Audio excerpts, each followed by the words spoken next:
السلام علیکم، میں عامر زیب ہوں، آپ شملہ 24 نیوز دیکھ رہے ہیں۔ ناظرین، ہر طرف آج کل ہلچل ہے، جس طرح ہم دیکھ رہے ہیں کہ جو تحصیل پریزائڈنگ آفیسر ہے اس کے الیکشن ہونے جا رہے ہیں، اور سٹی پریزائڈنگ آفیسر کے الیکشن ہونے جا رہے ہیں۔ ایبٹ آباد میں بھی ہلچل ہے، اور اس حوالے سے جو ہے جو دو بڑی پارٹیاں ہیں، پاکستان مسلم لیگ نون اور تحریک انصاف کی جانب سے جو ہے وہ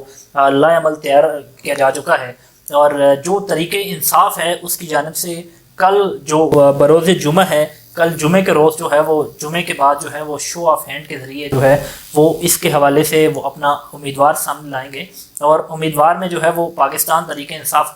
کے جو جتنے بھی تحصیل ممبران ہیں اور جو چیئرمینس ہیں وی سیز کے، تو وہ وہاں ایک بیٹھک ہوگی، اجلاس ہوگا جو جس کی قیادت کریں گے اسپیکر مشتاق احمد غنی، اور اس کے بعد جو ہے وہ دیکھیں گے کہ کون سے امیدوار کے ساتھ جو ہے وہ زیادہ لوگ ہیں، کس کے پاس زیادہ اسٹرینتھ ہے، اور وہ جو ہے وہ ان کے حساب سے وہ سارے معاملات ہوں گے۔ اور اسی طرح جو پاکستان مسلم لیگ نون ہے، نون لیگ کی جانب سے جو ہے وہ ہفتہ کے روز جو ہے وہ اجلاس ہوگا، اور اس میں فیصلہ کیا جائے گا کہ ٹکٹ ہم نے کس کو جاری کرنا ہے۔ پاکستان تحریک انصاف کی اگر بات کی جائے تو علی خان جدون صاحب جو ہیں وہ اپنا امیدوار لانا چاہ رہے ہیں کہ جو یہاں جو سٹی پریزائڈنگ آفیسر ہے وہ ہمارا ہو۔ مشتاق احمد غنی جو ہے وہ اپنا امیدوار لانا چاہ رہے ہیں، اور اسی طرح اگر بات کی جائے تو علی اصغر خان اور نذیر عباسی جو ہے وہ اپنا امیدوار لانا چاہتے ہیں، اور جو شجاع نبی ہیں وہ اس وقت خاموش ہیں، اور ان کا بھی جو ہاتھ ہے وہ کسی اپنے جو ہے وہ امیدوار پہ ہے، وہ کس کو لانا چاہتے ہیں۔ تو اس حوالے سے اگر دیکھا جائے تو وسیم دلدار عباسی صاحب کا نام جو ہے وہ گردش کر رہا ہے، بکوٹ سے ان کا تعلق ہے۔ اگر گلیات سے اگر ہم بات کریں تو گلیات سے بھی کچھ اس طرح کی وہ معاملات ہیں، اور اگر ہم بات کریں کٹفال کی تو کٹفال سے جو ہیں وہ چنزیب مغل صاحب کا جو نام ہے وہ گردش کر رہا ہے، کافی دنوں سے ورکنگ کر رہے ہیں، اور ورکنگ میں جو ہے وہ بڑے ان کے ساتھ چیئرمینس رابطے میں ہیں، اور لگ یہی رہا ہے کہ یہ جو قرہ ہے یہ ان کا ہی نکلے گا۔ شہزاد صاحب ہیں، حاجی شہزاد صاحب جو ہیں وہ ان کا بھی وہ بھی اس کے اوپر ورک کر رہے ہیں، اور ان کو بھی کسی عام شخصیت کا کہا جاتا ہے کہ ان کی سپورٹ حاصل ہے۔ احمد نواز خان ہیں، ان کے حوالے سے بھی کہا جاتا ہے۔ وسیم دلدار عباسی صاحب کے ساتھ بھی ظاہر ہے کہ وہاں سے جو متعلقہ ایم پی ہیں وہ بھی ان کا ساتھ دے رہے ہیں۔ تو اس حوالے سے یہ جو فیصلہ ہے یہ کل ہوگا، اور اس میں کون کتنا مضبوط ہے۔ چند سے مغل صاحب کے حوالے سے اگر بات کی جائے تو ان کے حوالے سے جو ان کی ورکنگ ہے وہ بڑی اچھی ہے۔ گراؤنڈ ریئلٹی میں اگر ہم بات کریں تو بڑے لوگ ان کے ساتھ ہیں، اور چیئرمینس کو ان نے وہ اپنے ساتھ میں لائے ہوئے ہیں۔ 192 یعنی 192 جو ہے وہ تعداد ہے ان کی، جو چیئرمینس ہیں، جو تحصیل ممبران ہیں ان کی۔ تو جو تحصیل ممبران ہیں جن کا ووٹ جو ہے وہ کاسٹ ہوگا، یہ شو آف ہینڈ ہوگا، تو یہ جو لوگ ہیں تو اس میں زیادہ تر۔ اور اگر بات کی جائے کہ کس کا پلڑا بھاری ہے تو اس کے حوالے سے بھی بات کر رہے ہیں، اور نون لیگ کی طرف بات کر لیں گے کہ نون لیگ کی طرف سے امیدوار کون ہوگا۔ تو نون لیگ کی طرف سے جو ہے وہ کہا یہ جا رہا ہے، نون لیگ کی طرف سے کہا یہ جا رہا ہے کہ جو سردار خالد ہیں، جو چیئرمین ہیں، باغن وی سی سے جو منتخب ہوئے ہیں، ان کے والد صاحب بھی کہا جا رہا ہے کہ ان کو بھی جو ہے وہ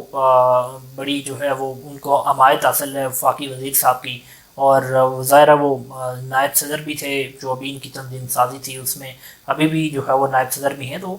بڑی ایکٹیو بھی ہیں، اور ان کی وفاقی وزیر صاحب کی گڈ بک میں بھی ہیں۔ تو کہا جا رہا ہے کہ نون لیگ کی طرف سے جو ہے ہفتے کے روز ان کو ٹکٹ جاری کیا جائے گا، یہ ذرائع کے مطابق کہا جا رہا ہے۔ تو یعنی اس میں یہ بھی کہا گیا کہ مضبوط امیدوار وہ ہیں، تو ایک دو امیدوار اور بھی ہیں، ان کے ناموں کے اوپر بھی غور کیا جا رہا ہے۔ تو اب یہ دیکھنا ہے کہ 192 لوگ جو ہیں اس میں سے کون سے لوگ ہیں، کس کو جو ہے وہ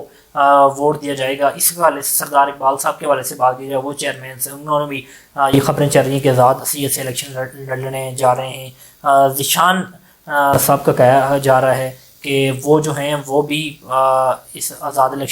حیثیت سے الیکشن لڑیں گے۔ تو اب کیا ہوگا اگر یہاں چنزیب مغل صاحب کو ٹکٹ نہیں دیا جاتا، تو چیئرمینز ان کے پاس ہیں، تو وہ جو گروپ ہے وہ کس طرف جائے گا۔ اب تحریک انصاف میں بھی گروپ بندی کا جو ہے امکان ہے، جبکہ نون لیگ میں یہ نہیں ہے۔ اب نون لیگ کے جو لوگ ہیں وہ ایک پیج پر تال نظر آ رہے ہیں، اور اس حوالے سے اگر اسٹیمیٹ پہ اگر ہم بات کریں تو تحریک انصاف کا یہ دعویٰ ہے، اور جو ہمارے ذرائع میں کریں کہ 130 لوگ ہیں، 192 میں سے 130 لوگ جو ہیں وہ پاکستان تحریک انصاف کے ہیں۔ تو اس حوالے سے ہم اگر وہ واضح طور پہ ہم الیکشن جیت چکے ہیں، تو اب دیکھنا یہ ہوگا کہ جو آزاد حیثیت سے لوگ آئیں گے دیکھیں یہ الیکشنز ہیں، اس میں جس طرح وہ شو آف ہینڈ کے حوالے سے بھی کہا جا رہا ہے، تو اس الیکشن میں پریزائڈنگ جو ہیں وہ بھی آلریڈی جو ہے ان کے حوالے سے بھی وہ نوٹیفیکیشن ہو چکا ہے، پریزائڈنگ بھی مقرر کر دیے گئے ہیں، اور جس میں ایبٹ آباد کے حوالے سے اور دیگر جو تحصیلز ہیں ان کے حوالے سے بھی۔ تو اب اگر ایبٹ آباد کی حد تک بات کریں تو ایبٹ آباد میں اس وقت جو اگر بات کریں تو تحریک انصاف جو ہے وہ اس میں بڑی مشکلات پیدا ہوں گی، گروپ بندی ہوں گی، فارورڈ بلاک بنیں گے، اور کسی ایک شخص کو ٹکٹ مل جاتا ہے، ظاہر ہے اگر آپ شہر کے کسی شخص کو ٹکٹ دیں گے تو گلیات کے لوگ اور بکوٹ کے لوگ جو ہیں وہ ایک پیج پر آ جائیں گے، تو یہ بڑے مشکل فیصلے ہوں گے۔ نون لیگ میں یہ چیز نہیں ہے، اور اگر گلیات سے کسی شخص کو ٹکٹ نہیں دیا جاتا پاکستان تحریک انصاف کا، تو ظاہر ہے جو لوکل سطح پہ یہ جو الیکشن ہے یہ بڑا پیچیدہ الیکشن ہے، اور اس کو کس نوعیت سے دیکھا جائے گا اس کا فیصلہ تو اتوار کے روز ہوگا یا ہفتہ کے روز ہو جائے گا، جب دونوں پارٹیاں جو ہیں وہ اپنے اپنے امیدوار اناؤنس کر دیں گی، اور کس کا پلہ باری ہے یہ تو اس کے حوالے سے ہم مزید بھی آپ کو بتائیں گے۔ اور اس میں ایک اور چیز ہے کہ اس میں بڑی بڑی پراڈو گاڑیاں اور بڑے بڑے عہدے اور بڑے بڑے نام جو ہیں وہ چیئرمینس کے پاؤں میں پڑ بھی رہے ہیں، اور ابھی جا کے ان سے بڑی جو ہے وہ منت سماجت کر رہے ہیں، بڑی آفرز ہو رہی ہیں۔ اب دیکھتے ہیں کون سے لوگ اپنے ضمیر بیچیں گے، کون سے لوگ جو ہیں وہ اپنی پارٹیوں کا ساتھ دیں گے، کیونکہ جو ضمیر بیچ دیتے ہیں ان کا تو کہا جاتا ہے کہ ضمیر بیچ دیے ہیں، لیکن جو لوگ اپنی پارٹیوں کے ساتھ مخلص رہتے ہیں تو یہ پارٹیاں ان کو کیا دیتی ہیں، ان پارٹیوں نے ان کو دیا کیا ہے؟ جو لوگ ساری زندگی جو ہے وہ میرٹ کے لیے کام کرتے رہتے ہیں، پارٹی کے لیے اٹھائیں نا، ابھی تاریخ دیکھیں پاکستان تحریک انصاف کے کینڈیڈیٹس اٹھائیں 5-6 نام، بتایا جائے کہ اس میں سے کون سا ایسا بندہ ہے جس نے ہر دور میں جو ہے وہ پارٹی کو سپورٹ کیا، تو واضح آ جائے گا۔ نون لیگ میں دیکھا جائے سردار خالد صاحب کی اگر بات کی جائے تو خالد صاحب جو ہیں وہ درینہ جو ہیں وہ کارکن ہیں نون لیگ کے، اور اس میں جو ہے ان کا جو پورا یو سی نچے گلی ہے اس کے سرکردہ لوگ ہیں نون لیگ کے۔ وہاں اگر کوئی بھی الیکشن دیکھا جائے تو یہ لوگ صف اول جو ہے وہ نظر آئے ہیں، اس سے پہلے بھی اور نظر آتے تھے۔ تو اب جو کہنے کا مقصد یہ ہے کہ پارٹیوں میں بھی جب وفاداریاں جب بدلتی ہیں، جب وہ مطلب وہ ساری چیزیں بدلتی ہیں تو بہت ساری چیزیں سامنے آتی ہیں، تو اب جو ہے وہ ضمیر فروشی ہوگی، پیسوں پہ لوگ کون سے فروخت ہوں گے یہ بھی آپ کو میں بتاؤں گا۔ یہ میں آپ کو آج شملہ 24 نیوز پر یہ بھی بڑی خبر دوں کہ ہم بتائیں گے کہ کون سے لوگ جو ہے وہ کس سمت میں ووٹ دیں گے، اور کس نوعیت میں جو ہے وہ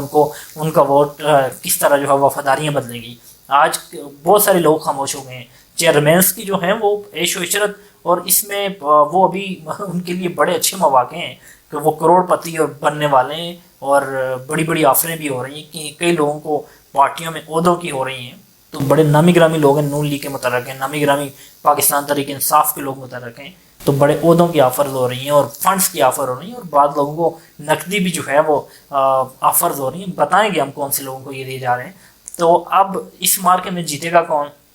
کس کا پلڑا بھاری ہے؟ نون لیگ کی جانب سے کہا جا رہا ہے کہ 100 سے زیادہ لوگ جو چیئرمینس ہیں وہ ہمارے ساتھ ہیں، نون لیگ کا یہ دعویٰ ہے، جبکہ پاکستان تحریک انصاف نے پہلے ہی بتا دیا کہ 130 لوگوں کا تعلق پاکستان تحریک انصاف سے ہے۔ تو اب یہ دیکھنا ہوگا کہ اس میں وفاقی وزیر صاحب کا پلڑا بھاری ہوگا یا اسپیکر مشتاق احمد غنی کا ہوگا، اور ان کی جو آپس میں پی ٹی آئی کے رہنماؤں کی جنگ ہے یہ کہاں تک پہنچے گی، اور اگر ان کے درمیان آپس میں جنگ ہو جاتی ہے تو اس کا جو فائدہ ہے وہ ڈائریکٹ نون لیگ کو ہوگا۔ اور دیکھتے رہیں شملہ 24 نیوز۔ مجھے دیجیے اجازت، اللہ حافظ۔